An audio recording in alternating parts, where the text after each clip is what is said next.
ሰላም ጤና ይስጥልን። በመላው ዓለም የምትገኙ ውድ አንድ አፍታ ሰዎች እንደምን አላችሁ? እነሆ አንድ አፍታችን ተጀምሯል። በቅድሚያ የምንመለከተው ጉዳይ ህወሓት ትናንት በመቀሌ ባካሄደው የካድሬዎች ስብሰባ ላይ ዘለግ ያለ የአቋም መግለጫ ወጥቷል። በዚህ የአቋም መግለጫው ኤርትራና ትግራይ የጋራ ህልውና አደጋ ተጋርጦባቸዋል ብለዋል። ይህን የጋራ ህልውና አደጋ ለመመከትም የኤርትራ ህዝብ ከጎናችን ይሰለፍ፣ እኛም የነሱን ህልውና ለመከላከል ከጎናቸው እንሰለፋለን የሚል ይዘት ያለው መግለጫ ነው እነ ደብረጽዮን ያወጡት። እንግዲህ ደብረጽዮንና ጀነራል ታደሰ ወረደ የመሩት ስብሰባ ላይ የጦርነት እወጃ ወይም ደግሞ ዝግጅት የሚመስሉ ትዕይንቶች ታይተዋል። የትናንቱ ሁነት ከ2013 የቅድመ ጦርነት ጊዜ ጋር የሚመሳሰሉ ብዙ ጉዳዮችን ታዝበናል። ጉዳዩን ሰፋ አድርገን እንመለከተዋለን።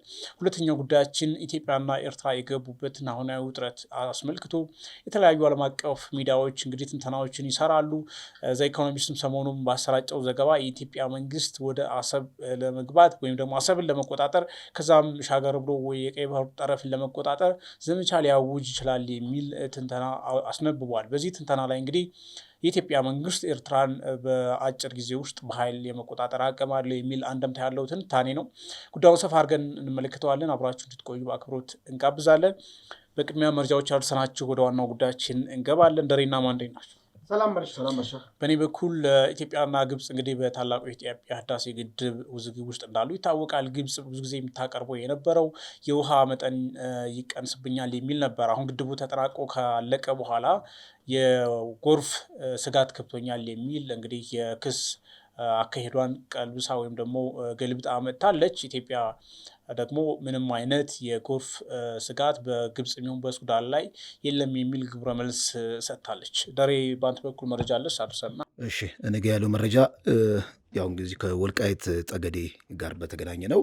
የግብርና ሚኒስቴር ሰብል ለመሰብሰብ የሚያስፈልግ የሰው ኃይል መግለጫ ሲያወጣ በአማራ ክልል የወልቃይት ጠገዴ ሰቲት ሁመራ ዞን ብሎ ነው ያወጣው ማለት ነው ማስታወቂያው። እና ይህን ተመልክተው የትግራይ ኮሚኒኬሽን ፈጣን አክቹዋሊ የትግራይ ኮሚኒኬሽን አለም አሁን ጽላል የሚባል የትግራይን አጠቃላይ ሉዓላዊነት ነው የሚሉት እነሱ የሚከላከል ማህበር ወይም ድርጅት ነው መግለጫውን ያወጣው። ከዚህ ቀደም የትግራይ ኮሚኒኬሽን ነበር አይደል የሚያወጣው። አብዛኛው ጊዜ ለመዱት መሰለኝ የትግራይ ኮሚኒኬሽን ለመደው። ምክንያቱም የመንግስት ትልቅ ሚኒስቴር መስሪያ ቤቶች ይሄ የወልቃይት ጠገዴ ሰቲት ሁመራን በአማራ ክልል አድርጎ ነው የሚያወጣው።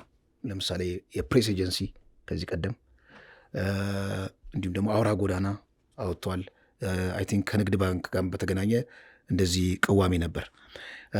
እንግዲህ ይሄ ሁሉ እየተቃወሙ የትግራይ ኮሚኒኬሽን ወይም ደግሞ የትግራይ ኤሊቶች እየተቃወሙ፣ በመንግስት ወገን ግን ወልቃይት ጠገዴ ሰቲት ሁመራ በአማራ ክልል ውስጥ እንዳለ በዘወርዋራ ወይም ደግሞ ኢንዳይሬክትሊ እውቅና እንደሰጠ ይቆጠራል ይላሉ አንዳንዶች። እንደው በኮንስቲቱሽን ደረጃ እውቅና ተሰጥቶ ዞኑ በአማራ ክልል ስር እንደሆነና ከዛ በኋላ ቀጣ ከፌዴራል በጀት ይለቀቅለታል የሚለው እሱ ህጋዊ አሰራር እሱ እንዳለ ሆኖ ወደዛ ከመካሄዱ በፊት ግን መንግስት በራሱ መንገድ እውቅና የሚሰጥበት አይነት አኳኋን ነው። ምክንያቱም ከዚህ ቀደም የትግራይ ኮሚኒኬሽን ቅዋሜ እያቀረበ በመንግስት ወገን ግን ማሻሻያ ሲደረግ አላየንም። የግብርና ሚኒስቴር፣ አውራ ጎዳና፣ ፕሬስ ኤጀንሲ ሁሉም ወልቃይትን በአማራ ክልል አድርገው ነው የሚያወጡት ማለት ነው። እና ይሄ በህወሓት ዘንድ ከፍተኛ የሆነ ድንጋጤ ረብሻ ወይም ደግሞ ከፍተኛ የሆነ መቀየም እንደተሰማቸው በመግለጫዎቻቸው ከዚህ ቀደም ሰምተናል ማለት ነው። እኔ የሚገርመኝ የፌዴራል መንግስቱ ይላል እንደዚህ የትግራይን ሉዓላዊነትን የሚጣረሱ የፌዴራል መስሪያ ቤቶች ላይ እርምጃ እንዲወስድ እንጠይቃለን ይላል። ደግሞ የሚገርመው ሳይድ ባይ ሳይድ ደብረ ጽዮን በአደባባይ ፌዴራል መንግስቱ ላይ ጦርነት ያውጃል። እና ምን አይነት የተምታታ ነገር ነው ማለት። ሲሞቅ በማንኪያ ሲፈጅ ምንድነው ሲበርድ በእጅ ነው የሚባለው። የሆነ አባባል አለ። ህጉን ለአንተ ለምትፈልገው ለኮንስፓይሬሲ፣ ለሴራ፣ ለፖለቲካ ኮንስፓይሬሲ ታመጣዋለ። ነገር ግን በህግ ተተዳደር ሲባሉ ደግሞ አንፈልግም፣ አፈንግጠናል፣ እኛ መንግስት ጦርነት አውጆብናል ብለው በአደባባይ ይናገራሉ። እና ምንም የሚያስኬድ ነገር አይደለም። ዞሮ ዞሮ ወልቃይት ጠገዴ ሰቲት ሁመራ ዞን በአማራ ክልል የሚለው ነገር እወጃ ብቻ እንጂ የቀረው በዲፋክቶ በቃ የአማራ ክልል ነው። በዲፋክቶ ማለት ዲፋክቶ ኦልሬዲ እኮ እንደ ዴጁሬ ያለው በአማራ ክልል ነው። በጀትም እየተመደበለት ያለው በህግ እንደ ቅርጽ ተይዞ በህግ ያው ህጋዊ ሰውነት የለውም፣ በህግ አልተወሰነም። እንግዲህ በክልል ደረጃ እንደዛ ነው ያለው። በዲፋክቶ ነው ወይ ነው እንግዲህ በአክቹዋል ፕራክቲስ በቃ ኦልሬዲ የአማራ ክልል ነው። ይሄ ደግሞ የፌዴራል መንግስቱም እውቅና ሰጥቶታል በቃ በየጊዜው ማለት ነው። ይሄ ደግሞ የሉዓላዊነት የግዛት ሉዓላዊነት የግዛት አንድነት የትግራይ ተሰርዕ ትግራይ ታሸንፋለች የሚለው ነገር ምናልባት እነዚህ ነገሮችን አይ ቲንክ ተደማምረው መሰለኝ ሆዳቸውን የሚብሳቸው ማለት ነው። አመሰግናለሁ ዳሬ። በዚህ ወደ ዋናው ጉዳያችን እንገባለን። ዋናው ጉዳያችን እንግዲህ ህወሓት ከሰሞኑ የብሔራዊ አንድነት ያለውን ስብሰባ በየአካባቢዎቹ ሲያካሄድ ነበር። ከዚያ ደግሞ ካድሬዎቹን ከሁሉም የክልሉ አካባቢዎች ሰብስቦ ትናንት መቀሌ ላይ በጀነራል ታደሰና በሊቀመንበሩ ደብረጽዮን እየተመራ ስብሰባ አድርጓል። ከዚህ ስብሰባ በኋላ ዘለግ ያለ መግለጫ ወጥቷል። በዚህ መግለጫው ላይ እንግዲህ የጦርነት እወጃ የሚመስሉ በርካታ ይዘት ያላቸውን ሀሳቦች አንጸባርቋል። እንደዚሁ ደግሞ ደብረጽዮንም በመድረኩ ላይ ባደረጉት ንግግር የህልውና አደጋ ተጋርጦብናል፣ ስለዚህ እሱን ለመመከት መዘጋጀት አለብን፣ በጦርነት ጊዜ ሲጠቀሙ የነበረውን ትግራይ ትስር ወይም ደግሞ ትግራይ ታሸንፋለች የሚል አቻ ትርጉም ያለው መፈክራቸውን እንደዚሁ ትናንት ደብረጽዮን ሲያሰሙት ተደምጠዋል። ምናልባት ይህን አልፎ አልፎ ያሰሙታል፣ ግን ነገሮች ከፍ ብለው ውጥረቶች ባየሉ ጊዜ ነው በስፋት ትግራይ ትስር የሚባለው ነገር የሚሰማው እና እንግዲህ የፌዴራል መንግስቱ ላይም እንደዚሁ ዓለም አቀፍ ተቋማት አደራዳሪዎች ጣልቃ ገብተው እርምጃ ካልወሰዱ በኋላ ተጠያቂ ነው የሚሆኑት፣ የታሪክ ተወቃሽ ይሆናሉ የሚል ይዘት አለው። ከኤርትራም ጋር እንደዚሁ ትግራይና ኤርትራ የጦርነት ዳመና አንዣቦባቸዋል። ይህን የጦርነት ስጋታቸውን ደግሞ በጋራ ለመመከት እኛ በትግራይ በኩል ዝግጁ ነን፣ በኤርትራ በኩልም ዝግጁነት ይኖራችሁ የሚል ቅስቀሳ አቅርቧል። እንግዲህ በኤርትራ ህዝብ እና በትግራይ ህዝብ ግንኙነት ስም የቀረበው ጥሪ ከዚህ ቀደም ብዙ ጊዜ እንደተወያየንበት ጽምዶ የሚል ግንኙነት እንዳለው በህወሓትና በሻዕቢያ እንደሚደረግ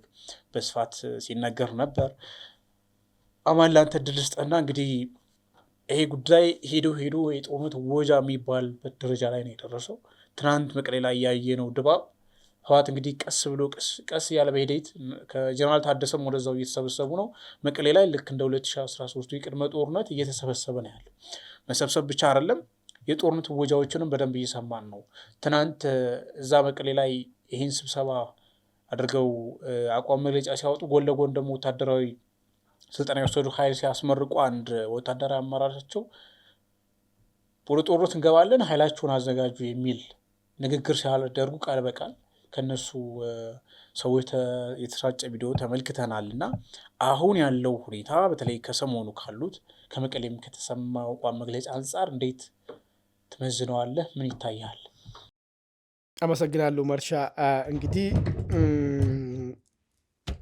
በዚህ መግለጫ ላይ የሰጡት በትግራይና በኤርትራ ህዝብ ላይ የዳመነ የጦርነት አደጋ አለ፣ እንደዚሁም የአፍሪካ ቀንድን ከመጥፎ ወደ ከፋ አደገኛ ጦርነት የሚያስገባ ነገር ስላለ ይሄንን ለማስቀረት ከሩቁ በእኛ በኩል አስፈላጊውን ዝግጅት እናደርጋለን፣ እናንተም አስፈላጊ ዝግጅት አድርጉ ብሎ ወደ ኤርትራ የድጋፍ ወይ ደግሞ አብረን ተሰልፈን አሁን ያለውን መንግስትን እንወጋለን የሚል ከዚህ በፊት በመሪዎች ደረጃ በጥቂት መሪዎች ደረጃ የሚነገረውን ነገር አሁን ካድሬው የጋራ እንዳደረገና ቲዲኤፍ ነኝ ብሎ ራሱን የሚጠራው ጦር ከኤርትራ ጋር ተሰልፎ መዋጋትን በውዴታና እንደ ህልውና አደጋ ከህልውና አደጋ መውጫ አርጎ እንደወሰደ መግለጽ ፈልገው ነው መድረኩ ላይ እንግዲህ የተናገሩትና መግለጫው በጥቅሉ ሁኔታ ስታይ ማለት ነው። አሁን ነጥቡ ምንድነው? ልክ ሰሞኑን ሲናገሩ እንደነበረ ጆን መዲድ የሚባለው የቲዲኤፍ መሪ ትልቁ ጠላታችን የአብይ መንግስት ነው፣ ብልጽግና መንግስት ነው፣ ብልጽግና መንግስትም ያቀናል፣ ትልቁ ጠላት ነው እኛ እንደሆንን ያቃል የሚል ነገርና ጉዳያችን በጦርነት ይፈታል አይን ነገር የሚል አንድምታ ያለው ጦርነት አዋጅ ሲያደርግ እንደነበረ የምናስታውሰው ጉዳይ ነው። አሁን ነጥቡ አሁን የመጣው ነገር ኤርትራን ለማዳን ነው ወይስ ቲፒኤልኤፍ ለመዳን ነው ኮሽኑ ማለት ነው መሆን ያለበት ነገር ማለት ነው። ይሄን እስቲ ስናነሳ የቲፒኤልኤፍን ታሪክ ሶስት ተመሳሳይ ሁኔታዎች ላይ ቲፒኤልኤፍ ከዚህ በፊት የወሰዳቸውን አቋሞችን እንየውና አሁን እየወሰደ ያለው አቋም ምን ታስቦ ነው የሚለውን ነገርና ምን ይዞ ይመጣል፣ በዚህ አቋም የሚገፋ ደግሞ ከሆነ ቀጣይ ምንድን ነው የሚፈጠረው የሚለውን ነገር በደንብ አድርጌ እናያለን ማለት። የመጀመሪያ ዚያድ ባሬ ኢትዮጵያን በወረረበትና ግሬት ሶማሊያ የምትባለውን ከኢትዮጵያ አንዳንዴ ከአዳማ ወደዚህ ነው የሚባለው መልስ ግሬት ሶማሊያ አካል ነው ብሎ ወስዳለሁ ምናምን ብሎ በተነሳበት ከአዋሽ ወስዳለሁ ብሎ የተነሳበት ሰዓት ላይ ቲፒኤልኤፍ ምንድን ነው የያዘው አቋም ነው። ቲፒኤልኤፍ የያዘው አቋም ጀስት ይሄንን የኢትዮጵያን ቅርጽ ሊለውጥ የመጣ ወራሪ የኢትዮጵያን መሬት ኢትዮጵያን ህዝብን ተመኝቶ የመጣውን ደግፎ እውቅና ሰጥቶት አብሮ ተሰልፈዋል። አንድ ይሄንን እንይለት። ለምንድን ነው ይሄ ኃይል ምናልባት ኢትዮጵያን ቅርጽን የሚለውጥን አካልን ለመደገፍ ፍቃደኛ ሆነው ብለን ካየ እንደሆን ከመጀመሪያው ከጥንስሱ ጀምሮ ጸረ ኢትዮጵያና ኢትዮጵያን ለማጥፋት የሚያስብና የራሱን አገርን ለመመስረት በይህንን ፍላጎት በውስጡ ጸንሶ የተነሳ አካል ነው የሚል ግምት ልናስቀምጥ እንችላለን። ይሄኛው ግምት ኦልሬዲ በተግባርም ያየነው ባለፈው 27 ዓመታት ይሄን ስለሆነ ብዙ የሚያስት ነገር አይደለም። ሁለተኛው ነገር ግን ማንኛውም ኢትዮጵያን የሚወጋ ኃይል ከመጣ በምትዳከመው ኢትዮጵያ ውስጥ የራሴን ፍላጎት ማስከበር እችላለሁ። ስለዚህ በኢትዮጵያኖች ስቃይ፣ በኢትዮጵያኖች መከራ ትርፍ የፖለቲካ ትርፍ ማግኘት ይችላሉ የሚል የሚያስብ ኃይል መሆኑን ገላጭ ነገር ነው። ሁለተኛ ደርግ የቀይ ኮከብ ዘመቻን አውጆ ለአንዴና ለመጨረሻ ጉዳይ የኤርትራን ጉዳይ ሊቋጫዋለሁ ብሎ ሲሄድ ሻዕቢያ ተመቶ ናቅፋ ላይ ሲወጣ ናቅፋ ድረስ ደርግ ተከትሎ ሄዶንትን ሲያደርግ ይህንን ታሪክ እንዳያደርጉ ዛሬ አሁን የመጣውን አሁንም የኢትዮጵያ ቅርጽ የተለወጠበትን ከዛም አልፎ ድንበራችን ቀይ ባህር የነበረውን አምጥቶ በመሬት ላይ እንድንወሰን እንዲሆን የተደረገበትን ታሪኩን እዛው ጋር መቋጨት የሚቻልበት ሁኔታን ቲፒኤልኤፍ የራሱን ሰራዊት ባህር ከበቁባ የሚመራውን ጦር ይዞ ሄዶ ታድጎታል።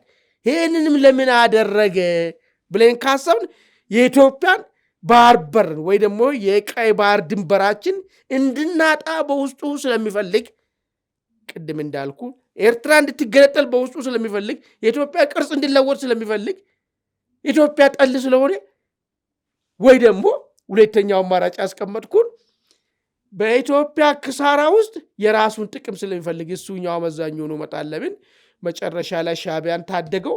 ሻዕቢያ መጨረሻ ላይ አግዞት መጣ። 4 ኪሎ ድረስ አመጣው። ከዛ በኢትዮጵያ ክሳራ ቲፒኤልኤፍ 27 ዓመት አገር መራ ማለት ነው። ይሄ ሁለቱ ሪከርዶቹ ናቸው። የአሁኑን እንድናየው ስለፈለግኩ ነው። አሁን ለምንድን ነው ምንም የራሱ መቼም እንግዲህ ቲፒኤልኤፍ ከዚህ በኋላ አሁን ባለው ቁመና መንግስት ጋር ተዋግቼ የሚፈልገውን ፖለቲካ ይጭናለሁ የሚል ነገር እንደሌለ ምናልባት ዶክተር ደብረጽዮን ጠንቅቆ ያውቃሉ። ምናልባት ይሄንን ያልገባው ያልተረዳው ውጭ ያለ የቲፒኤልኤፍ ክንፍ የሆነ ሚዲያ አንድ ሁለት ሚዲያዎች ዛሬም ስለማያውቁ እነሱ በርቀት ስላሉ እዚህ የሆነውን ነገር ምን ቲፒኤልኤፍ ላይ እንደተፈጠመና በመንግስት በኩል ምን አይነት አደረጃጀት እንዳለና ህዝቡ ደግሞ ቲፒኤልኤፍን እንዴት እንደሚመለከተው ግራ የገባቸውና ያልተረዱት ይቅርታና ያው ሰው አድማጭ ተመልካቾችን መረዳት ስላለባቸው ኢትዮ ፎረም የሚባል ሚዲያና ቴድሮስ የሚባለው ሪሆድ ሁለቱን ያልተረዱት ቲፒኤልኤፍ ያለበትን ቁመና ማለት ነው። ከዛ ውጭ ያሉት ደብረጽዮንም ጆን መዲድም አንካሳ ሰብስበው እንዳለና የትም መድረስ እንደማይችል በራሱ ቁመና ጠንቅቆ ያውቃሉ። ጠንቅቆ ያውቃሉ። በዚህ አሁን የጠቀስካቸው ቴዲ ቲፒኤልኤፍ በመቀጥቀጥ ነው የሚታወቀው። ባይዜ ምንም አቅም የለውም ማለት ከሚል የተቃረነ ነገር ነው ያነሳው። አቅም የለውም አይደለም እሱ ምናልባት አቅጣጫችን እንዳንሰጥ አቅም የለውም ሳይሆን ያነሳው ኮንቴክስት በዛ ደረጃ ስለሆነ ቲፒኤልኤፍ አቅም የለውም ሳይሆን ቲፒኤልኤፍ ከማንም ጋር ጥገኛ ሆኖ ሳይሆን ራሱን ችሎ ጀግና ነው ሄዶ 4 ኪሎ ይገባል። ለምን ሻዕቢያ ቤት ግርድና ይሄዳል ነው። ለምን ቅድም ያነሳው ነገር አለ። እሱም ረዳው እሱም ያውቁ ያ ቲፒኤልኤፍ ሰሜን ኢዝ ላይ ጥቃት ከመፈጸሙ በፊት የነበረው ቲፒኤልኤፍ አሁንም ያለ ይመስላል። ሰዎቹ በሚዲያ ሲናገሩ እውነት ይመስለዋል። እሱ ይሄን ነው ውስጡ ሊቀበለው ያልቻለው። የሚያውቀው ትግራውያን ሀያለን ማንኛውንም እንሰባብራለን የሚል አይምሮ ውስጥ ስላለ ነው። ይሄን ነው እሱ ለምን ይጠለለጠፋል የሚለውን ነገር ቲፒኤልኤፍ የሚከስበት እንጂ ቲፒኤልኤፍ አቂም የለውም፣ ቲፒኤልኤፍ ነባራዊ ሁኔታ ይሄ ነው የሚለውን ነገር አልተረዳም። እሱም ወንድሙም ያኛውም ማለት ነው። ወደ ነጥባችን ስንመለሰው ቲፒኤልኤፍ ይሄ ከሆነ አሁን ይህን አቋም ለምን ያዘ የሚለውን ነገር እንግዲህ ስናይ አሁን የተነሳው የአሰብ ጉዳይ ተነሳ። የአሰብ ጉዳይ በጣም በስሎ እንግዲህ እግዚአብሔር የተመሰገነ ይሁን። ይሄ ስቴጅም ትልቅ አስተዋጽኦ አድርጓል። የሀሳብ በስሎ እንደዚህ ጉዳይ እስከዛ ኢኮኖሚስት ድረስ እስከመሄዱ ድረስ ጉዳይና የኢትዮጵያ ሕዝብም የጋራ አቋም እንዲይዝበት ከማፈር ከመሽኮርመም ወጥቶ ስለዚህ ጉዳይ ላይ የጸና አቋም ይዞ በዚህ ጉዳይ ላይ ማንኛውንም መስዋዕትነት ለመክፈል ዝግጁ እንዲሆን እኛም በበኩላችን የዜግነት ግዴታችን ተወጥተናል። ተወጣነው ማንንም ለማስደሰት አይደለም፣ የኢትዮጵያ ብሔራዊ ጥቅም ስለሆነ ማለት ነው። ይሄ ጉዳይ ሲነሳ ሻዕቢያ ያዙን ልቀቁኝ ውስጥ ገባ። ጭንቅ ነው። ዘኢኮኖሚስት ያወጣው ሰምተሃል። ኢትዮጵያ ባላት በድሮንና በጀት ኤርትራን ወደ ጋዛነት ትለውጣለች።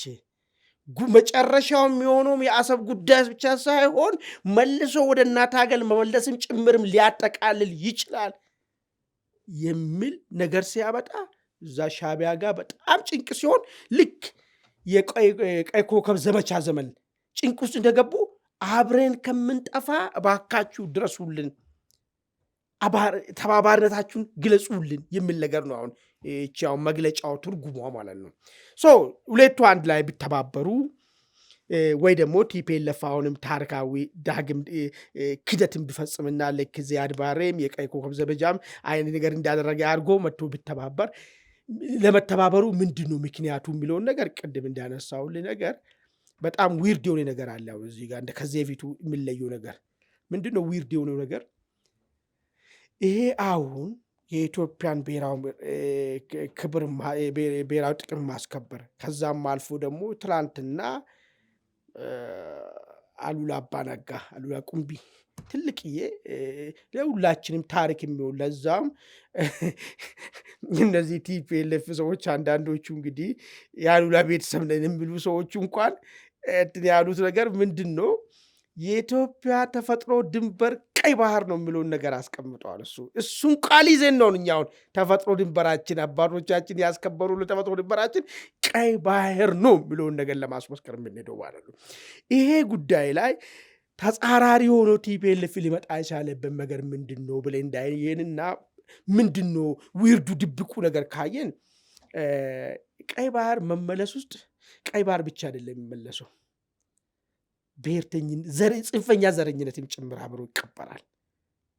ጽንፈኛ ዘረኝነት ኢትዮጵያ ውስጥ ኢትዮጵያዊነት መልሶ ይለመልማል።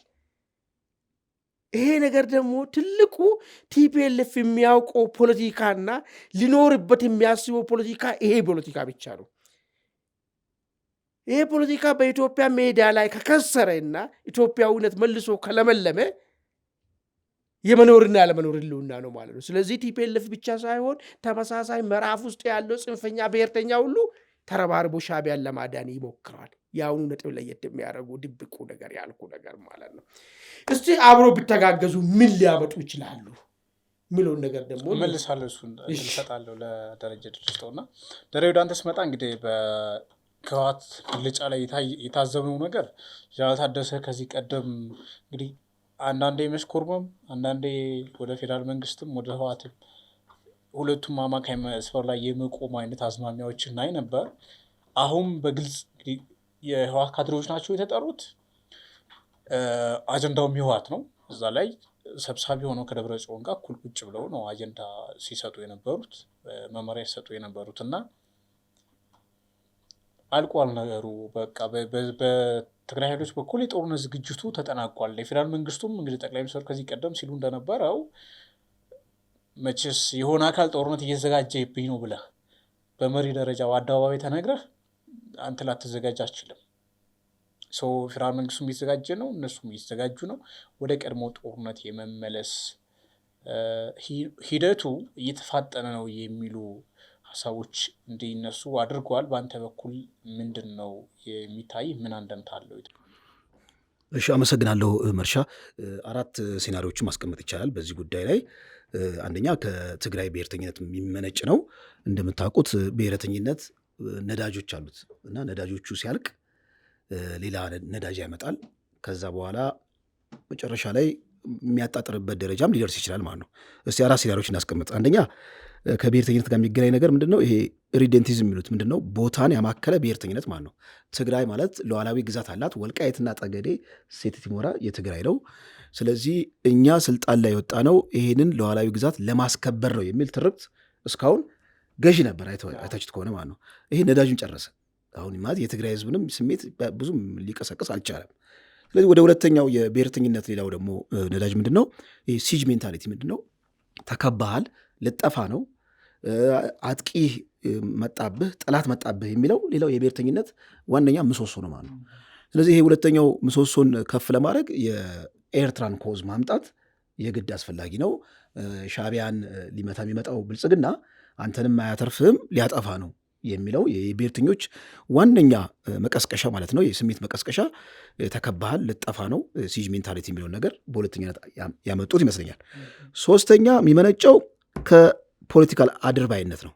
ቲፒኤልኤፍ በባህሪው ሲፈጠርም አድርባይ ሆኖ የተፈጠረው ልክ በሻዕቢያ አምሳል ተጠፍጥፎ የተሰራ ነው። ሻዕቢያ ኢትዮጵያ ቅኝ ገዝታኛለች የሚለውን አጀንዳ ሁሉ ገዝቶ ከሻዕቢያ መሳሪያ ሲቀበል በሻዕቢያ አይዲዮሎጂ ተጠምቆ ታማኝ አገልጋይ ሆኖ ነው የኖረው ማለት ነው። ስለዚህ ይሄ የፖለቲካ አድርባይነቱ ግርድናው ቅድም አማንም የጠቀሰው በታሪክ የቀይ ኮከብ ዘመቻ ላይ ሄዶ ነፍስን እስከ መስጠት መስዋዕትነት እስከ መክፈል ድረስ የሚያደርስ የፖለቲካ ግርድና ጠባይ ያለው ቲፒኤልኤፍ። ስለዚህ ይህን የፖለቲካ ግርድናውንም አሁንም ለማሳየት ወደኋላ እንደማይል ነው ሶስተኛው ሀሳብ ማለት ነው።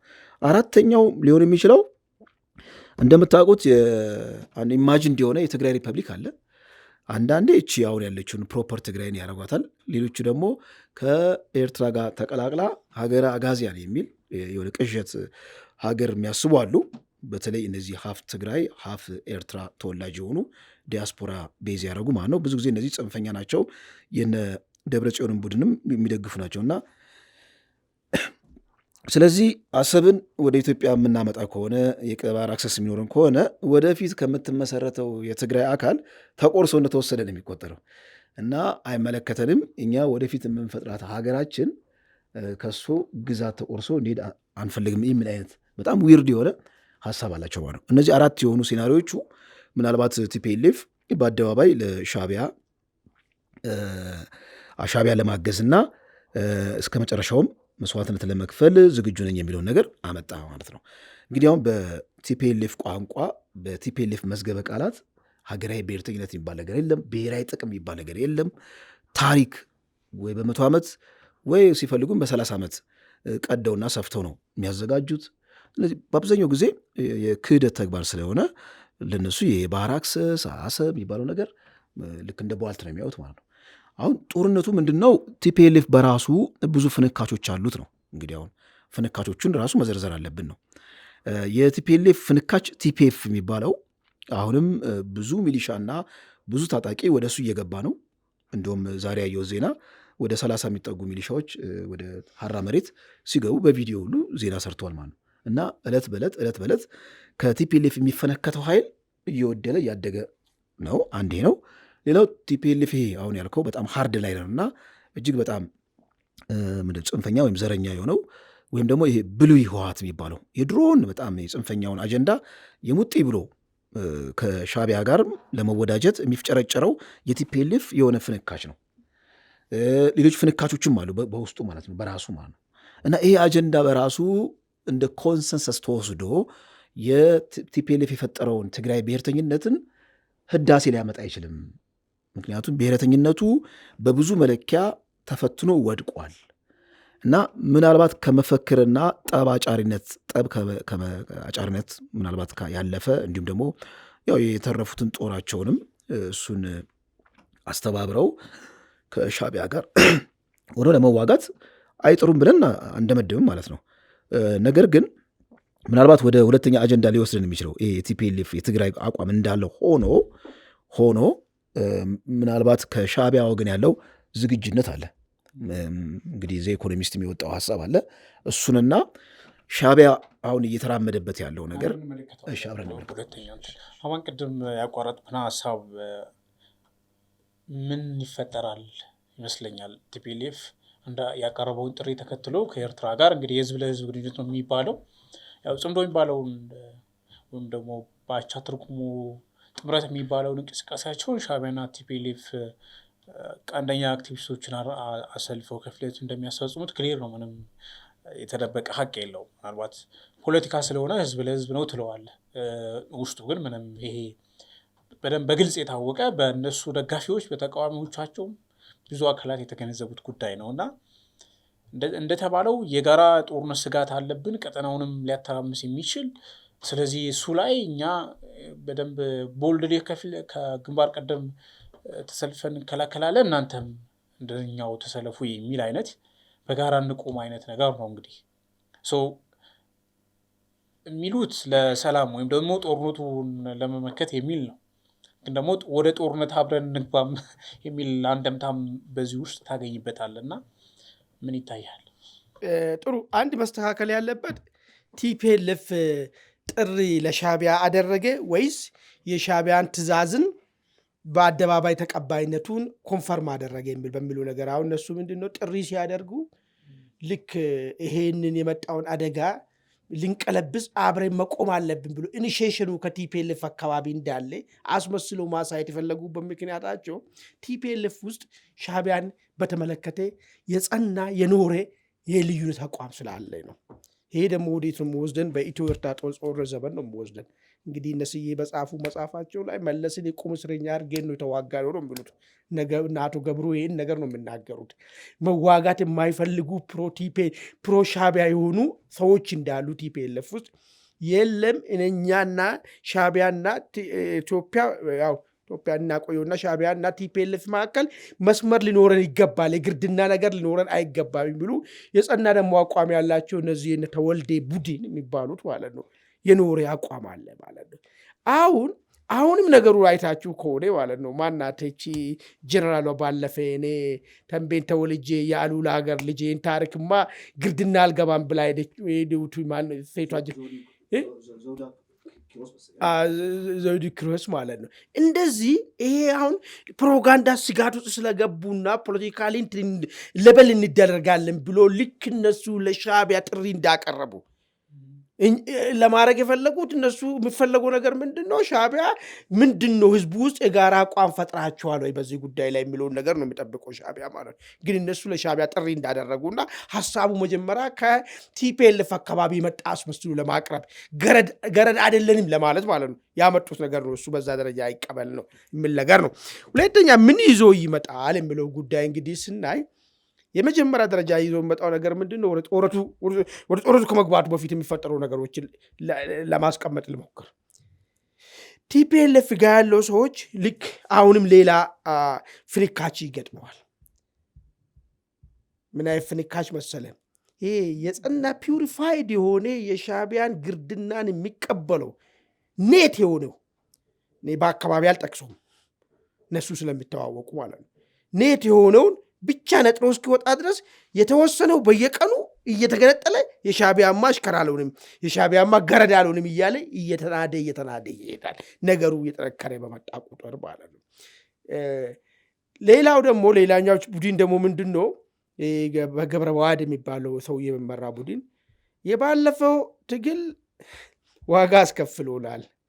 ዘለን በብዙ ነገር ነው ተጎዳ ነው። በኢኮኖሚ ተጎድተናል፣ ማህበረሰብ ውስጥ ተጎድተናል፣ ብዙ ጉዳት ደርሶብናል። አሁንም እንደዚህ አይነት ነገር ውስጥ የሚንገባ ከሆነ ሌላ ጉዳት ይፈጠራል የሚል በተለይ ከትግራይ ክልል ውጭ ባሉ ሰዎች የሚደገፍ የሆነ ቡድን አለ።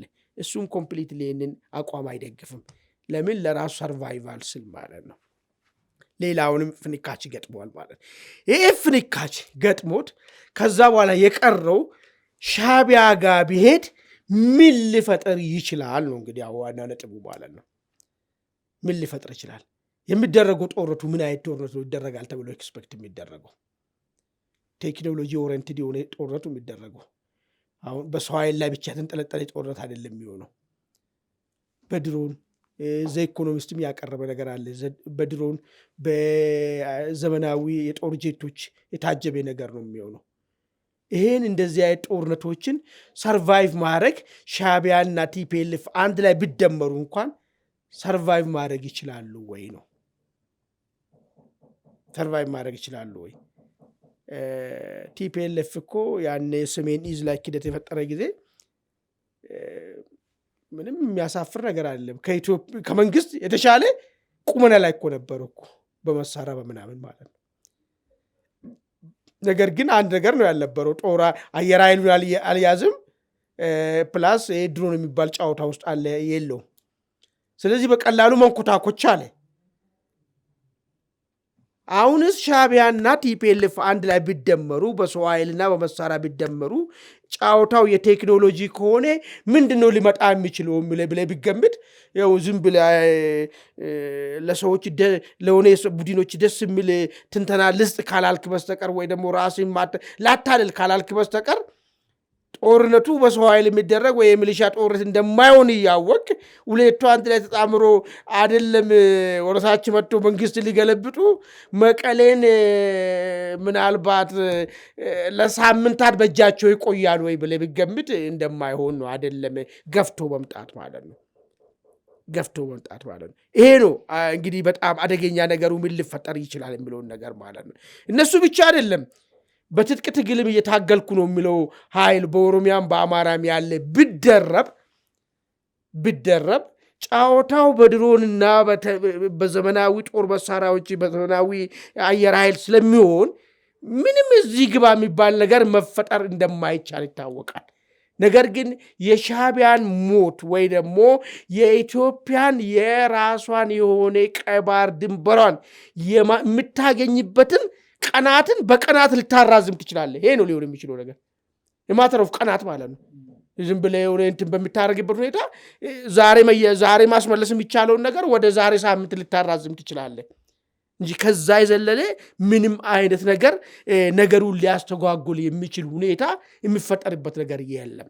በሌላ በኩልስ እሺ እንቅፋት መሆን ሙሉ ለሙሉ እንቅፋት ሆኖ ከነገሩ ማስቀረት የማይቻልበት ሁኔታ ከሆነ ሰዎች ውስጥ ፐርሰናሊ በዚህ ሂደት ውስጥ የሚገቡት ምንድነው ዕጣ ፈንታቸው ወይ የሚለውም ነገር መታሰብ አስፈላጊ ይመስለኛል። እርግጥ ነው በዚህ ሂደት ውስጥ ተማምኖ እንኳን የአፍሪካቹ እንኳን በሻዕቢያ ጋር ሄዶ ለመንቀሳቀስ ቢወስን ምንድነው የሚሆነው ማለት ነው? ከዚህ በኋላ የቲፒኤልኤፍ ኃይሎች በ35 ዓመታቸው ላይመለሱ ከኢትዮጵያ ግዛት ውስጥ የሚወጡበት ዘመን ነው የሚፈጠረው። ሌላ ነገር አይደለም። እነ ሞንጆሪኖ እነ ደብረጽዮን በካዘራ ምንድነው እሱ ስሙ ናቅፋ ሊሄዱ ይችላሉ። ጥሩ ከሆነ ደግሞ አስመራ ሊኖሩ ይችላሉ። ግን የትግራይ ህዝብ የሚገላገላቸውበት ዘመን ነው የሚፈጠረው ማለት ነው። እዚህ ቁጭ ብለህ የመንግስትን ባጀት እየበላ ይመታሃለው፣ ይገላሃለው፣ ጠላት ነህ ምናምን የሚለው ነገር ከኢትዮጵያ ድንበር ውጭ ሆኖ የሚናገሩበት ዘመን ነው የሚፈጠረው ነገር ማለት ነው። በህይወት ከተረፉ እሱ ነው የሚፈጠረው እንጂ ሌላ ምንም ሊፈጠር የሚችል ነገር ያለ አይመስለኝም ማለት ነው። አመሰግናለሁ ሐማድ። ወደ ቤተሰቦቻችን በዚህ ወደ ሁለተኛ ጉዳያችን እናልፋለን። ሁለተኛ ጉዳያችን እንግዲህ ኢትዮጵያና ኤርትራ በአሁኑ ወቅት ውጥረት ላይ እንዳሉ ይታወቃል። በተለይም ደግሞ ኢትዮጵያ ያነሳቸውን የባህር በር ጥያቄ በተለይ ከአሰብ ጋር በተገናኘ ታሪካዊ ዳራዎችን መነሻ አድርጋ ኢትዮጵያ ጥያቄ አቅርባለች። በኤርትራ በኩል ደግሞ ምንም አይነት የንግግር ፍላጎቶች የሉም፣ በሮች ሁሉ ተዘጋግተዋል። ይህ ደግሞ ወደ ግጭት ሊያመሩ የሚያስችሉ ጉዳዮችን አስከትሏል። ዘ ኢኮኖሚስት ከሰሞኑ ባወጣው ዘገባ እንግዲህ ይህ ጉዳይ ሄዶ ወደ ግጭት ሊያመራ እንደሚችል እንደዚሁም ደግሞ ኢትዮጵያ አሰብን ወይም ደግሞ የባህር በር ከመቆጣጠር የተሻገረ ዘመቻ ልታካሄድ እንደምትችል የሚያመላክት ትንታኔ ነው ያስነበበው።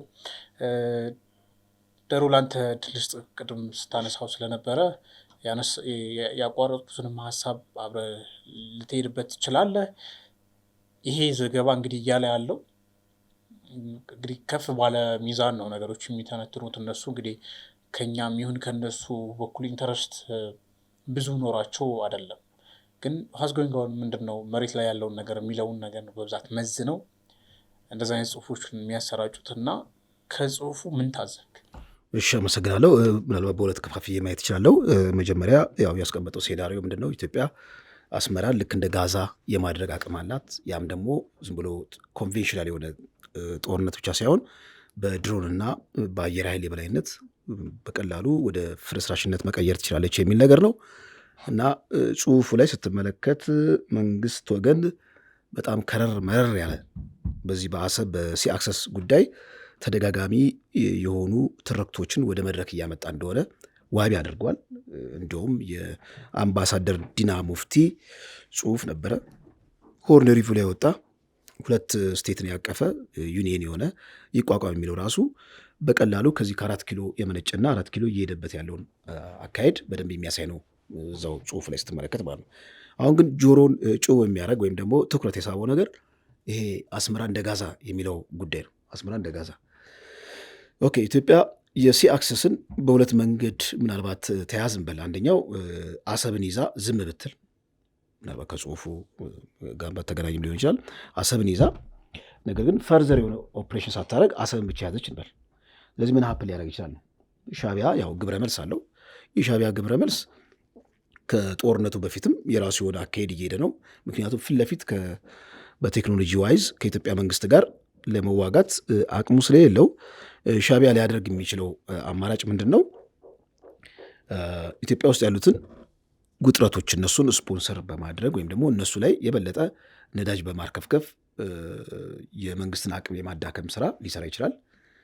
ሁለተኛ ይሄ ጽምዶ የተባለው ነገር እንግዲህ ጽምዶ የተባለው ነገር በትግራይና በኤርትራ ነበረ ኦልሬዲ ይሄ ነገር ሀፕን ያደረገው። እንዲሁም የጽምዶ ተወካዩ በጣም የገረመኝ ኢትዮጵያ ላለፉት 24 ዓመታት ስለ ወደብ ጠይቅ አታውቅም፣ ስለዚህ አሁንም የመጠየቅ መብቱ የላትም ብሎ በአደባባይ የሻቢያ አፍ ሆኖ ሲናገር ሰምቼዋለሁ። ስለዚህ እንደዚህ አይነትን አድርባዮችን ምናልባት በአገር ውስጥ ካሉ በእንደዛ መልኩ ማዘጋጀት ይፈልጋል ሻቢያ እና ጽምዶ ያው ሰክሰስፉል የሆነው አንደኛ ትግራይ ውስጥ ከዚህ ቀደም ቤዝ ስላለው ታሪካዊ ዝምድናም ስላለው የትግል ተሞክሮም ስላላቸው በቀላሉ ለጽምዶ የሚመች የለማ መሬት አግኝቷል ነው። ሌላ እንግዲህ ወደ ሌላ የሚሻገር ጽምዶ ለመፍጠር ለምሳሌ አንድ የአፋር ድርጅት ትንሽ ፈገግ የሚያደርግ መግለጫ ወጥቷል። ማለት የአፋር ድርጅት አይደለም አክቹዋሊ ሻቢያ ነው የጻፈው መግለጫውን። ምክንያቱም እያንዳንዱ የሚናገረው መግለጫው ላይ ቀይ ባህር አክሰስ ብሎ የኢትዮጵያ መንግስት ኦፕሬሽን ሊጀምር ነው፣ ይሄ ነገር አይመለከተውም፣ ብጥብጥ ነው የሚያመጣው የሚለው ነገር ራሱ ከአስመራ የተሰጠ አይነት ጽሁፍ ነው እና እዛ ላይ በጣም ፈገግታን የሚያጭረው ምንድን ነው ኦልሬዲ ለፋኖ የአጋርነት ጥሪ ያቀርባል። አሁን ከዚህ የምንረዳው ምንድን ነው ሆል አቷል ማለት ነው። ሻቢያ የሆነ ቀዳዳ አቷል ወደ ፋኖ ውስጥ ያለውን የፖለቲካ ዳይናሚክስ በትክክል ኮንትሮል ለማድረግ እንትን አቷል፣ ምንድነው ሩም አቷል። ይሄ የሚያሳየው ምንድን ነው በአፋር ድርጅት አስመስሎ በሌላ ወኪል ማለት ነው የአጋርነት ጥያቄ ጠየቀ ማለት አይ ቲንክ ሁለቱ የሚተሳሰሩበት መገመድ በጣም የላላ እንደሆነ የሚያሳይ ነው። አንድ ይሄ ነው። ሁለተኛ የፋኖ የፖለቲካ ትርክትና የሻቢያ ትርክት ማዶ ለማዶ ነው። ምናልባት ማሳየት እንችላለን። ለምሳሌ ይሄ አማራ ጠል የሆነው ትርክት ኢትዮጵያ ውስጥ የተተከለው በሻቢያ አማካኝነት ነው ያሉ አንዳንድ ጸሐፊዎች። እንደውም ዋለልኝ የተቀበለው እንደውም ከአስመራ ነው ይባላል። ይሄ የትግራይንና ምንድን ነው የትምክተኛ ነፍጠኛ ጨቋይ ተጨቋኝ የሚለውን ትርክት ተማሪዎች ንቅናቄ ውስጥ ዲስኮርሱን የተከለው ሻቢያ ነው ይባላል። በነገራችን ላይ በቅርቡ አንድ ከዋለልኝ ጋር የነበሩ ሰው ካናዳ ወይም አሜሪካ የሚኖሩ የኢህአፓ ታጋይ የነበሩ ሰውዬ መጽሐፍ ጽፈው ስለሱ ሲያወሩ የሰማሁት ነገር እዚህ ላይ ላክልል። ዋለልኝ ያን ጽሁፍ ጽፎታል የሚል እምነት እንደሌላቸው ተናግረዋል። በጣም የቅርብ ሰዎች ብዙ ጸሐፊዎች ይላሉ። ምንጩ ነው የማይታወቀው እንጂ ያን ጽሁፍ ዋለልኝ ራሱ አልጻፈውም፣ ሌላ ሰው ኮይንድ አድርጎ ሰጥቶታል የሚል ሀሳብ ወይም ደግሞ በጣም ትልቅ ጥርጣሬ እንዳላቸው በወቅቱ አብረውት በቅርብ የነበሩ ሰዎች ጭምር እንግዲህ እኚህ ሰው እንደዛ ነው ሲሉ የሰማቸው ጸሐፊዎች አሉ። ሌላም ጸሐፊ ያለ ንባባል እና የትርክት ዝምድና አይ ቲንክ በጠላትና ምንድነው ጠላትና ወዳጅ የሚባለው ነገር ያው በፖለቲካ ውስጥ ዘላለማዊ አይደለም ይባላል አባባል አለ በፈረንጆች አካዳሚክ ሰርክል ዘላለማዊ ወዳጅ እንጂ ምንድነው ዘላለማዊ ብሔራዊ ጥቅም እንጂ ዘላለማዊ ወዳጅ ወይም ጠላት የሚል መርህ አለ። ምናልባት በዚህ ቀዳዳ አሊያንስ ክሬት ለማድረግ መፍገምገም ሊኖሩ ይችላል እንጂ አይ ቲንክ ሁለቱ ዲኤንኤ በሻዕቢያ ያለው የፖለቲካ ትርክትና እዚህ በአማራ ክልል ያለው የፖለቲካ ትርክት ማዶ ለማዶ ነው። ጠላትና ወዳጅ ልክ ከወያኔ ጋር እንዳለው ማለት ነው። እና ይህ ጽምዶ የሚለውን ነገር በተቻለ አቅም ለማርዘም ይፈልጋል። አድማሱን ለማስፋት ወደ ኦሮሚያም ሊያማትር ይችላል። ግን የሚያማትርበት የሆነ ድልድይ አጥቷል። በቀላሉ የትግራይም ከትግራይ ውስጥም ከህወሓትም የሆነ ፍንካች አግኝቷል ነው እና በኤርትራ ወገን ያለው ግብረ መልስ በኢትዮጵያ መንግስት የተካሄደ ያለውን ግብረ መልስ ምንድን ነው? ውስጣዊ ውጥረትን በጣም አባብሶ የመንግስትን አቴንሽን ትኩረትን እዛ ላይ እንዲያደርግ ማድረግ ነው በተቻለ አቅም ማለት ነው። ምክንያቱም ፊት ለፊት ኮንፍሮንት ስለሚያደርግ ማለት ነው። አሁን እንግዲህ እዚህ ላይ ምንድን ነው ይሄ ኢኮኖሚስት ላይ ከተቀመጠው ሀሳብ ሁለቱ ነገሮች መዘን እናምጣ። እሺ ኢትዮጵያ አሰብን ብቻ ይዛ ሌላውን ዝም ካለች ያው ሻዕቢያ ምንድነው ሊያደርግ የሚችለው? እረፍት መንሳት ነው። በማንኛውም ሰዓት እንግዲህ ማዕቀብ እንዲጣል ኢትዮጵያ ላይ የፖለቲካ ጫና እንዲኖር እነ ግብፅን፣ ሌሎች የኢትዮጵያ በጣም ታሪካዊ ጠላት የሆኑ የተለያዩ አጋሮችን ሰብስቦ የዲፕሎማሲ ዘመቻ ሊያደርግ ይችላል። ያ ደግሞ ኢትዮጵያን ኮርነር አድርጎ በማዕቀብ አጣብቂኝ ውስጥ የመክተት ስራ ሊሰራ ይችላል። ሁለተኛ ግን አስመራን ልክ እንደ ጋዛ የሚያደርግ ከሆነ አሁን ትንሽ ጉዳዩ ኤክስቴንቱ ቀጠናው ላይ ያለው አጠቃላይ የፖለቲካ ድባብ ይቀይራል። አስመራ እንደ ጋዛ ከሆነ እኔ ሻዕቢያ እንደ ሀውቲ ነው የሚሆነው። ምክንያቱም የሆነ የባህር ላይ ወንበዴ ነው የሚሆነው። ከዛ በኋላ በቃ የዓለም እዛ ቀይ ባህር አካባቢ ሰላም ነው የሚነሳው። ይህን ሰላም መንሳቱ ደግሞ ሀያላን ሀገርም አይፈልጉትም፣ ሌሎች ሀገራትም አይፈልጉም። እና የቀጠናው ጋርዲያን የቀጠናው ደግሞ ትልቅ ሀገር ኢትዮጵያ ስለሆነች ሻዕቢያ ልክ እንደ ሀውቲ ዝም ብሎ ስርዓት አልበኛ ሆኖ አጠቃላይ ይዛ የንግዱን ቀጠና እንዲያውክና አሸባሪ እንዳይሆን አይ ቲንክ ጋዛ ከሆነ በኋላ ምናልባት አስመራ ጋዛ ከሆነ በኋላ ፒስ ኪፒንግ ፎርስ ልክ እንደ ሶማሌ የፒስ ኪፒንግ ፎርስ ከተለያዩ 1-5-4 ሀገራት ተውጣተው ምናልባት ኤርትራን የማስተዳደር ስራ ሊሰራ ይችላል። አንድ ይሄ ነው።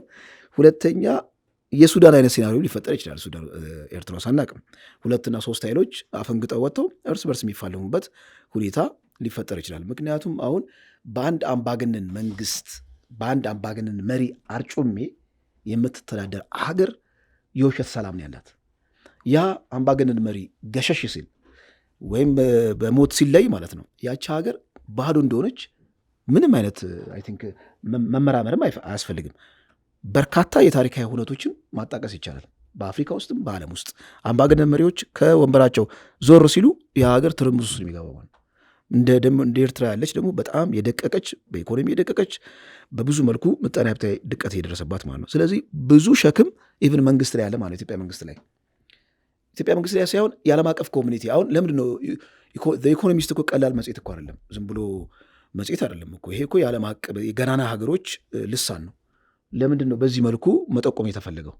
አይ ቲንክ የኢትዮጵያ መንግስት ያን ኦፕሬሽን ካደረገ በኋላ ቀጠናው ላይ ሌላ ትርምስ የሚፈጠር ከሆነ ሀያላን ሀገር አሜሪካም እስራኤልም አደጋ ውስጥ ሊወድቅ የሚችሉት ማለት የነሱ ብሔራዊ ጥቅም በመሆኑም ኢትዮጵያ ላይ እዛ ላይ ያን ያህል ዲፕሎማሲያዊ የሆነ ዘመቻ እንዳይከፈትባትና ጉዳዩን በኃይል ማስታገስ የሚችልበት እንዲሁም ደግሞ ሲአክሰስ ውስጥ ወደ ቀይ ባህር እንድትመለስና እዛ ጋ ያለውን የፓወር ባላንስም እንድታመጣጠን የሚፈልጉ ሀገራት አሉ ከጀርባ ማለት ነው።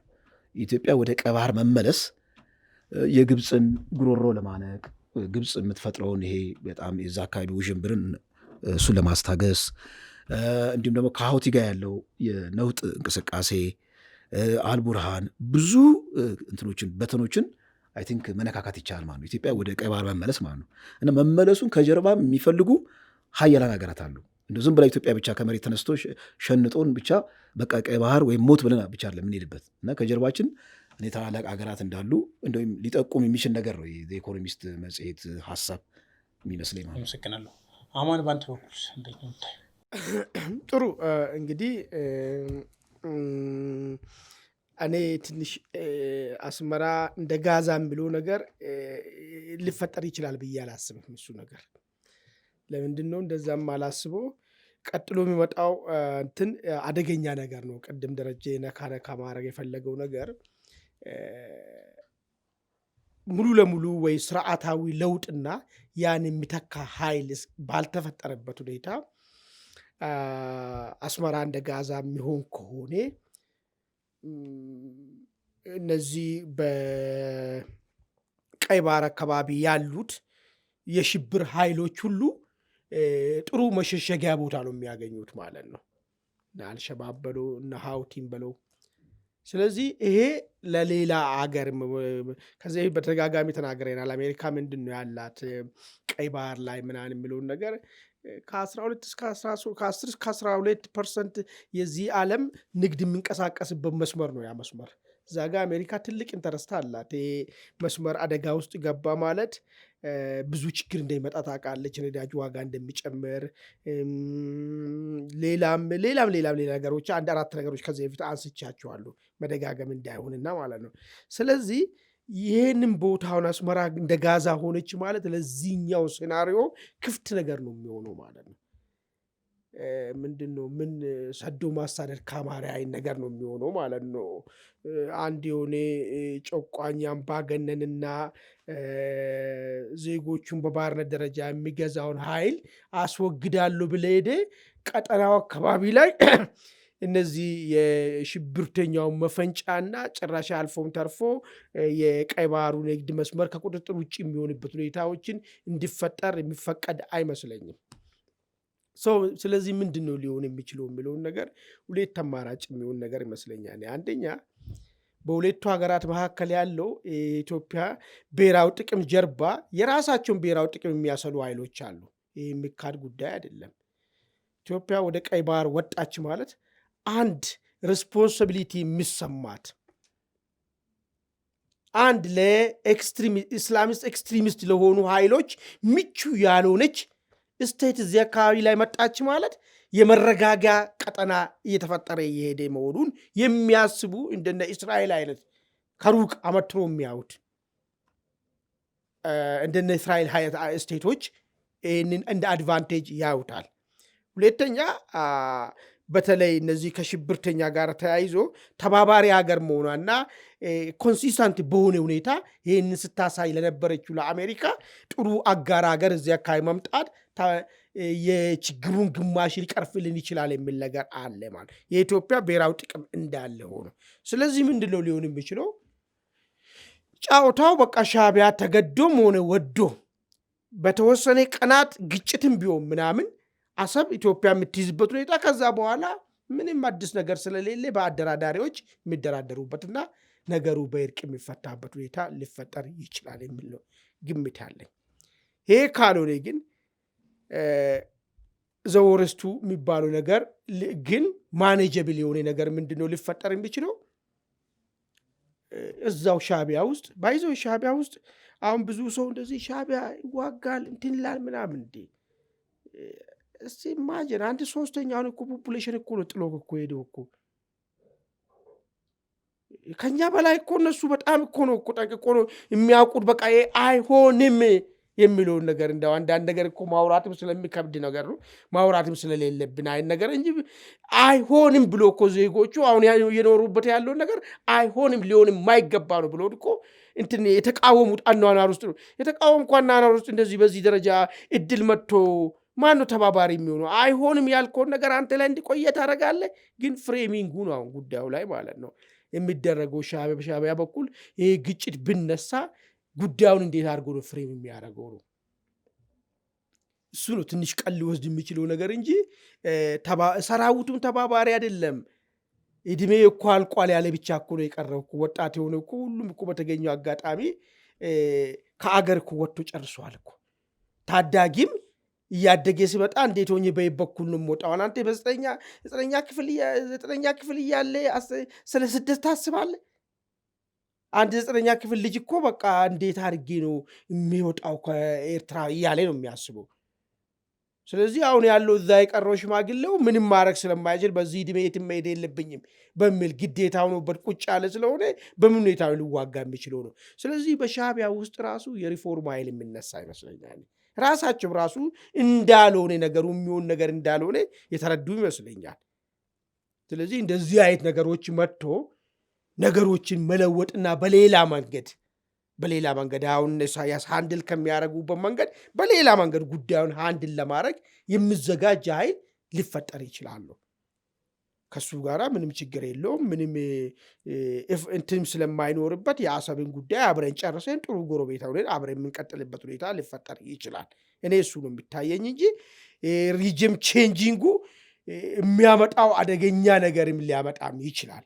ለእኛ ብቻ ሳይሆን ለሌሎችም እዚህ ቀጠናው አካባቢ ብሔራዊ ጥቅም ላላቸው ሀገራቶችም አስቸጋሪ ነገር ነው ሊሆን የሚችለው ነገር።